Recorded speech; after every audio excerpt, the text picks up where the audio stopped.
I'm sitting down with Martin Schofield from Wonderboom. We're going to talk about feeling good and the moments that make us feel good. And this is 30 years of wonder and 30 years of feeling good with Wonderboom, who are celebrating since they formed in 1996. And I cannot believe that because I kind of grew up with you guys. I mean, I feel like we've been on this journey together in a way.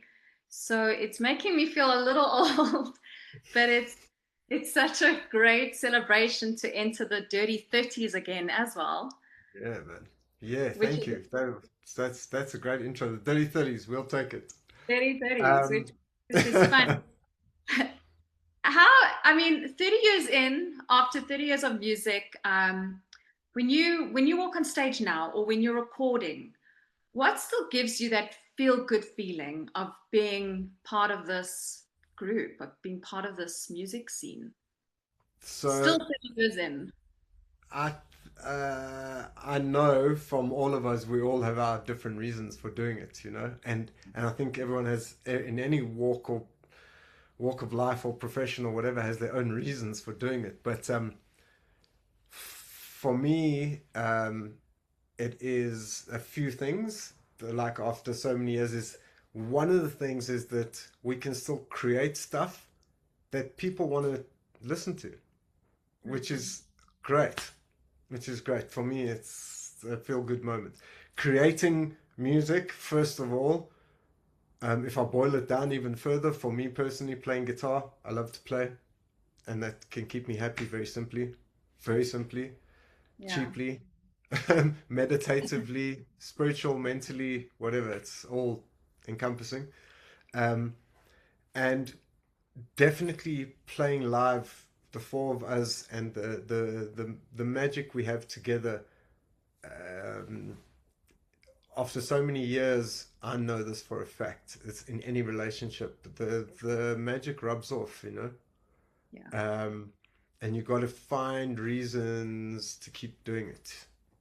Most Yeah. bands last about 2 years Yeah. because that sheen wears off quickly, and then you kind of realize it is just it's very much fun, but it's hard work to be that much fun. So. Mhm. Um, yeah, those are the things that make us feel good. People still at our shows. That's amazing. Smiling faces at our shows, people jumping up and down, shouting lyrics back at you. Um, Great. I'll take it any day of the week rather than swinging hammer on the side of the road. 100%. And isn't it amazing that it's 30 years on that you still have these feelings? I think it's like you're also making people feel good 30 years later. I mean, that's such an That incredible achievement. it's a yeah. Again, it's a gift and it's something you can't take for granted. Is Mm. that if you can do that, if you can deliver that kind of feel good thing to people, then why not? It's Yeah. amazing when people go up and they go, man, that song of yours, we got married to that, or we conceived our baby to that one, or whatever the thing is, like that's great, or oh, I listened to that song at my mom's funeral, or Yeah. whatever the thing is. It's amazing that those songs can touch people so long after they've been made as well, which is kind of weird. It's again like looking at a piece of art that was done long ago or whatever. You still get those feelings from that thing. Yeah. Um, and it's nice. It translates in different ways, and everyone's going to hear it and see it in their own way. Yeah. No Which matter is so how we, something I always say, no matter how we present our music, and no matter how we think sometimes, oh, we're really pushing the boat out on this album. That's only Mhm. for us. A lot of people listen to it and they have their own interpretation. We sometimes think we're really pushing the boat out, and people go, I love the old school Wonderboom sound you've gone for on this album. We're like, damn it, we're trying to push the boat out a bit. um, so, yeah, people are going to interpret any art in however they're going to interpret it into whatever emotion and nostalgia and feeling and memory and everything. And just that is amazing that you can touch people like that. That really and again, when people come up and they go, "Oh, that song did this for me," or I remember when I saw you guys on this night and la la la la la la. Um, yeah, makes it worth doing it. Yeah, 100%. And I want to talk about, you brought up this brotherhood that you have in the band. Mm. And yeah, like you said, it's so rare that bands last this long.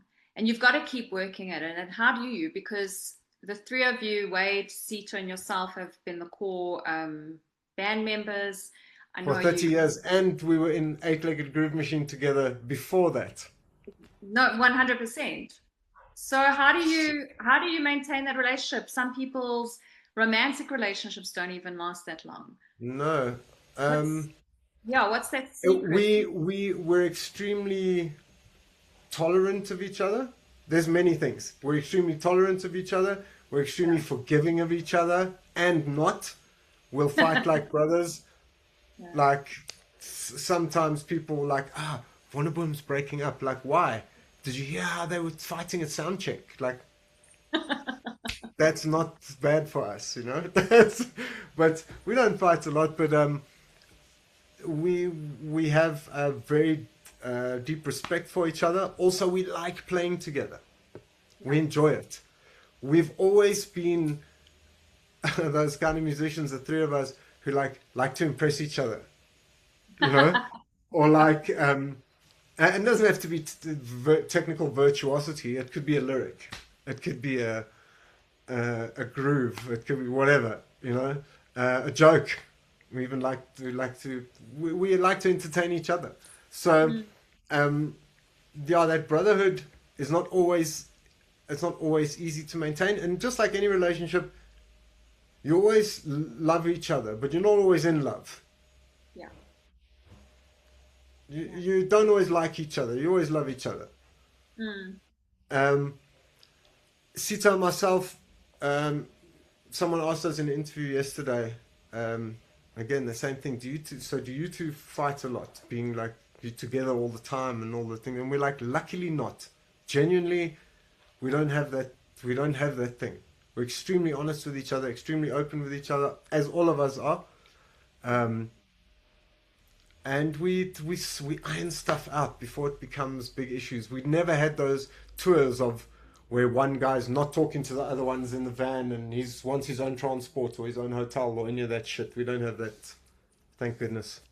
Thank No. goodness. And I Also, mean, yeah. we've never earned enough money to have problems with each other about stuff. Like most people, their issues are money. We don't have that.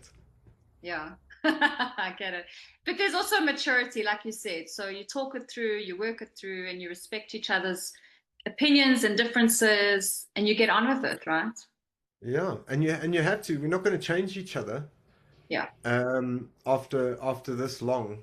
So then let's talk about then the songwriting because I mean you and Seat are the main songwriters. You're such a powerhouse. Thank You you. talk about the 9 albums that you've already released. They are quite different. There might be that Wonderboom link, that the essence Thread. of Wonderboom that links the thread. But they're very different. Yeah. How do you keep that songwriting fresh as well? Because you can become stagnant and it can, be boring, Yeah, especially the if you're together all the time. 100%. So again, we all of us first of all have in band members and members of the band, the four members of Wonderboom at any time are all very differently influenced Yeah. for a start by what we listen to. Yes, there's common bands and styles that we love, but everyone's very different. Um, when it comes to writing, Sito and myself never want to make the same album twice. There's Mm, very few bands who can do that. I mean, AC/DC made the same album 25 times, and that's great. They're AC/DC. fine. Yeah. But Mm. for us, no. I know Um, you popped in. hey, Hey, how's it? This is a nice how you surprise. there? I'm good, man. Surprise.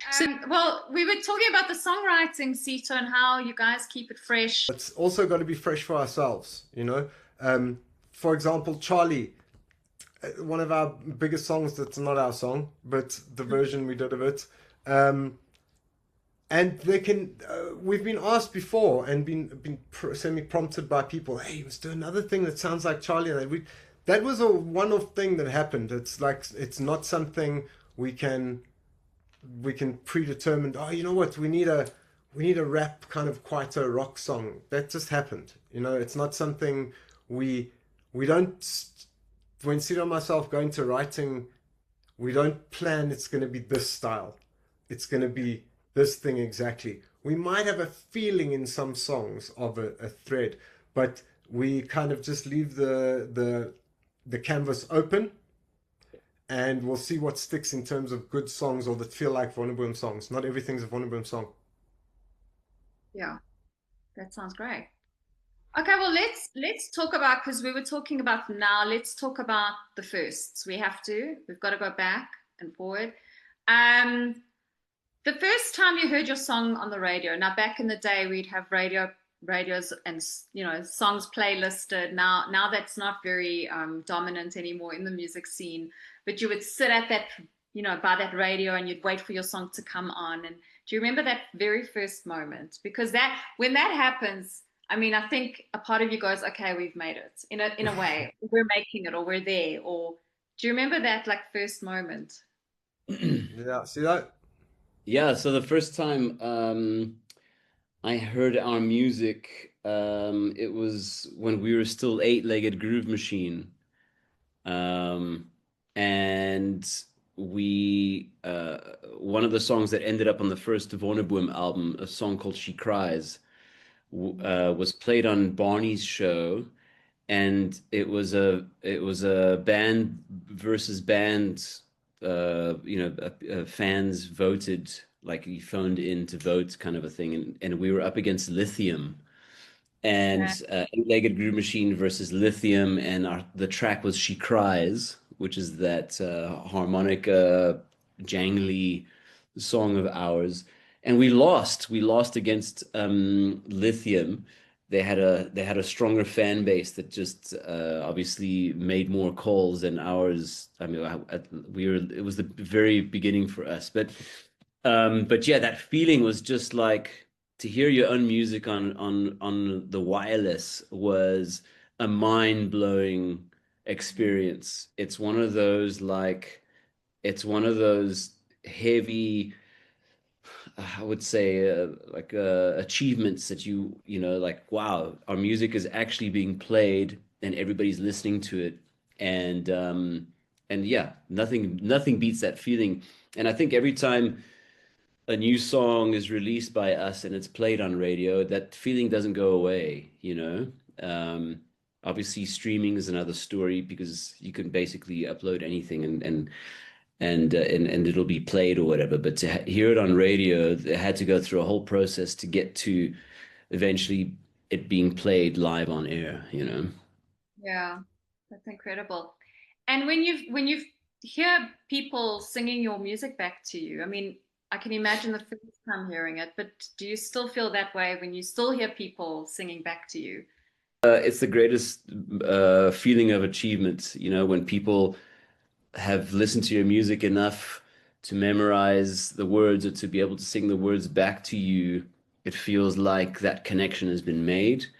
I mean, we're always trying new songs with fans, and it's wonderful when new songs get sung back at you. That means that the fans have taken the time to listen to it over and over again, and it's embedded, in their brain and in their hearts. So having them sing it back to us, that's really what it's all about. Um, that means that we're reaching people, and our music means something to people. So Yeah. I want to build a playlist with you guys because music makes me feel good. I know it makes you feel good. So Mhm. Cool. let's build one together. And I want you to think of a song of yours that means something personal for you. So still to this day, it just has some personal meaning. What would They're you both? all pretty. They're all pretty personal. When bands argue with each other or whatever and go, "Your song sucks. Don't take it personal." It is personal. You wrote that song. So we'll put your full catalog. Then um, what? Let me change that. What song gives you a rush still to play live on stage? okay. There's yeah. That's yeah. Okay. Okay, let's Go for it, Mars. Go for All it. right. Rush. So I Jaff the Rebel still gives me like it's like a visceral kind of Mm. a physical pump. Um, Yeah. Songs like On the Radio, Ooh La La give me that same physical thing. Um, and then there's songs like the when we do them well, because there's a certain standard people always expect from you and that you deliver, but you know when you've delivered better than other nights. Mm. So there's a couple of songs like Rabbit Hole, Prodigal Son, Deadly. Mm.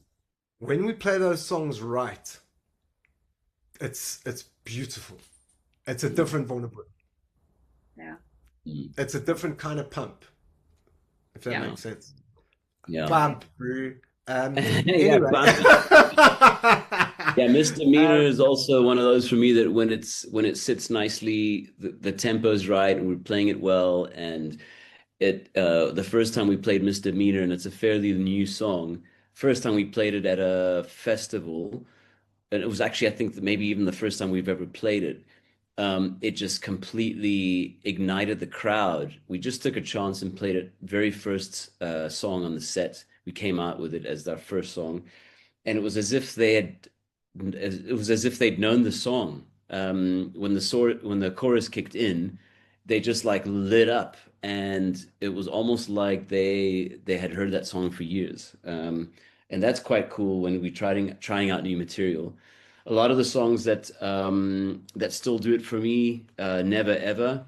I think there's the journey of yeah, that. Um, you kind of get the feeling in the first couple of lines that the audience knows the song and where we're going with it, and then the the main chorus comes in and the whole band is in, like they all just sing with, and that's quite a rush. It is quite a, as Martin said, visceral. It's like a physiological experience. I get the same thing. I've been through stages with Charlie where I'm cool like if we didn't play it and then like I'm not bothered about it, and then certain stages where it's just one of those songs. But I think the last few years I really look forward to it again in the set. Um, gives me personally something else to do besides play guitar during the set. So that's a nice fun thing. It's kind of like swapping instruments or something during the set, which is kind of fun. Um, yeah, I do look forward to that. But there's been times where I don't. Yeah. Singing's a job. Well, that's a great playlist so far. And then I wanna ask you, and it can be any song, it doesn't have to be from your catalog. Any Okay. song that makes you feel good, that lifts your mood. I have a lot. I have a Okay. lot because I believe in this. Yes. Okay, so Top of your head. I can give you a few if you want. Can I give you a Yeah, few? perfect. Yeah. Okay, just like feel good off the bat, straight up. Um, Yeah. Rancid, Maxwell Murder. Okay, then um, Prodigy, anything from Fat of the Land. Right. It makes Yeah. me feel 16 and bulletproof. It's amazing. Um, Yeah.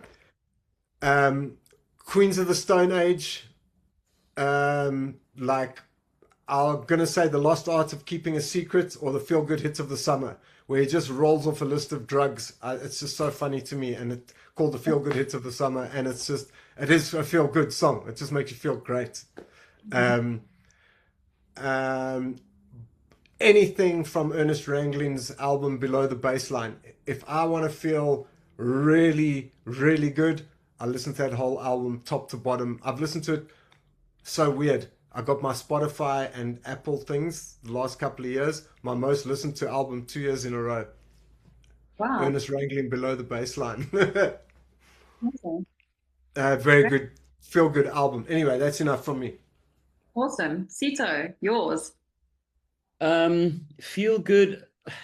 It's weird because I'm a strange child when it comes to like what makes me feel good. Usually it's the most melancholic, somber, wrist-slitting kind of music. But anything from The Cure makes me feel good. Anything from Depeche Mode. Um, I've been enjoying revisiting a lot of the Chili Peppers recently as well. Like Give It Away is such an amazing, like you hear it, it still sounds as energizing as ever. That song will never, That album just sounds amazing. yeah. Yeah. Um, and yeah, I love I've been getting into a lot of the ear candy stuff because of, you put your headphones on and you just get lost. So I'm still loving a lot of the Radiohead stuff. It's very indulgent, but it's like sonically excites me. Um, Rock has been sort of, I've had this love-hate relationship with rock recently, personally, just because of, I suppose I've listened to so much of it and because I've played so much of it over the years that I want to listen to something else.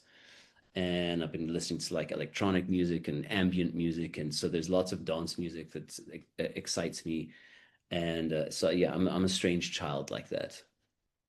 Great. But Yeah. that's why your music, just why you can write so much music still, because you've got all these different tastes. Also, Mm. 100%. Sita and myself, even personality-wise, we're quite different, and we're lucky to have the relationship we do. But it is that opposites attract thing and that whole thing. But it's got to be there's certain things even in that have to be coded the same. The DNA or 100%. whatever has to be coded the same, even if you're very different. There's certain things. Call it a moral, that's not, but call it a moral fiber, call it a ethical thing, call it whatever. But there's a musical sense, Venn whatever. diagram. Yeah, yeah, that's exactly what it is. It crosses over, and that crossover makes a beautiful color. Yeah. Yeah. Well, I would say you're both musical soulmates. I think Yeah. you can explain it that way. And cellmates. Hopefully not, guys. And sometimes bedmates when we have to pay for hotel rooms. That's why I feel like a cellmate sometimes. So I want to talk about Wonderfest, or I'm calling it Wonderfest. Yeah, however. Fine, that's good. Um, It's also Wonderfest. correct. I love that you've brought in all these different bands who've kind of shared these decades with you, shared your story with you, kind of representing each era. Take me through each band, why they represent a specific moment in the Wonderboom history, why you wanted to share the stage and this festival with them, I'd like to and your. start backwards. So like Van Pletzen, um, they're so hot right now. They are they are really like the epitome of where we're at as a South African pop rock culture and dance culture for that matter, but like the right sort of balance of electronica and the chias, and I love the whole tongue-in-cheek thing. Um, and they're definitely rocking at the moment.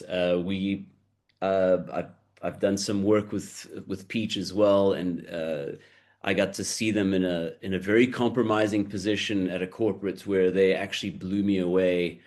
An electronica band that couldn't play without any amplification because the night before a band had played too loud and we were in a bush lodge, and the only way the show can go ahead was if they did it completely unplugged. So an acoustic guitar and just Peach on vocals with no microphone, no nothing, no amps or anything. And they're an electronic band and they still pulled it off and entertained and blew us all away. Straatligkunners from the MK era when Fokoff were blowing up and the whole Afrikaans rock scene. Straatligkunners were like really kings of the era at the time, so the 2010s and uh, I'd just like to add. I'd 2000s. just like to add to that as well. Bo Bosch's whole social political stance in that, as he's grown up, I'm fully behind him. Yeah, we're definitely we resonate. We're on the same kind of wavelength. and Yeah. they played at one of the Peace Starts events that I booked them for. I think it was 2010 at the Brightwater Commons, and such lovely guys, such a great songs. The fans are, so they definitely own that. And then when it came to the 90s, it was a hard decision to make between the Nude Girls and Sugar Drive, so we just chose both of them. I think it's the first time since those times that we've actually been on the same lineup, you know. So you know, Nude Girls were definitely kings, and they were the band to beat in those days. But Sugar Drive and their style of music and their performances and their albums, their recordings are just phenomenal. And for us to be part of the same era, it was like a no-brainer for us to have them both on. Also, Sugar Drive. The fact of the matter is, Sugar Drive are very good friends of ours. Yeah. And We that's all, and that's who we. That's just the fact of the matter is, um, from when we say way back, Gavin and myself and Paul from Sugar Drive go back to the 80s in high school. So, just as a matter of interest, speaking of that, the first time Gavin and myself ever heard a song of ours on the radio was on Barney Simon's demo show when we were 15 in high school. And he played one of our demos on radio, and then we were kings at school the next day. We were just like, we've arrived. Yeah, Scarlet. Anyway, that's so Sugar Drive and us go way back in different forms and shapes. Like, And also they've just made a comeback. So they've, it's really cool to have them back on the scene. I was rehearsing with Paul today for an Absinthe. We've got that side project Absinthe since 2004, and we're going to be doing the Now Festival on the 9th. And yeah, it's just we're like brothers with Paul, we just Also, connect. we pimped out our drummer to them, haven't we? Oh, yeah, Yeah, we sold Jonathan to them, for yeah. very little money. So it was The actually 2 cents and a tube of Smarties. the incest continues. you got to. Advice to your younger selves when you first started. What would you say to yourselves 30 years ago?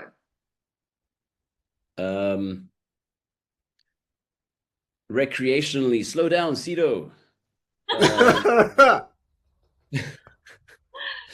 Um, um,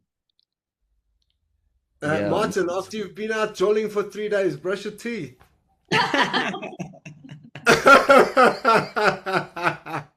Yeah, no, I've been extremely lucky. I don't think I've been extremely lucky. If I was chatting, what I have now is way beyond what I ever dreamed of that I could have at 16 out of the same thing.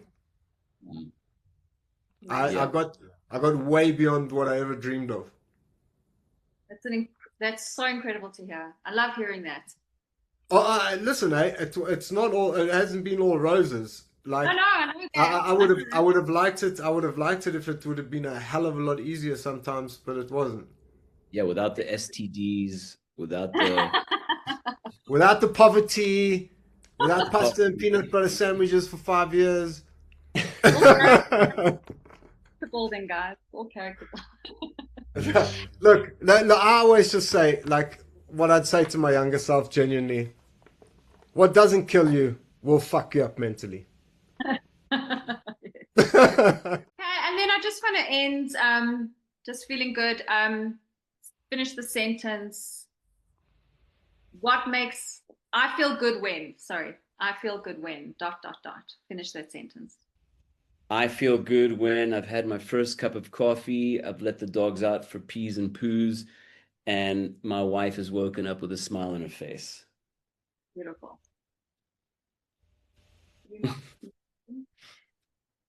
Um, I feel totally happy and settled when I wake up in my house, especially with my wife and my hounds, and I can feel or I know that the world is sound. Guys, I feel good sharing this incredible milestone with you. Cool. Okay, Thank much you. love. Thank you. Thank you. Bye-bye. Ciao, ciao. Cheers.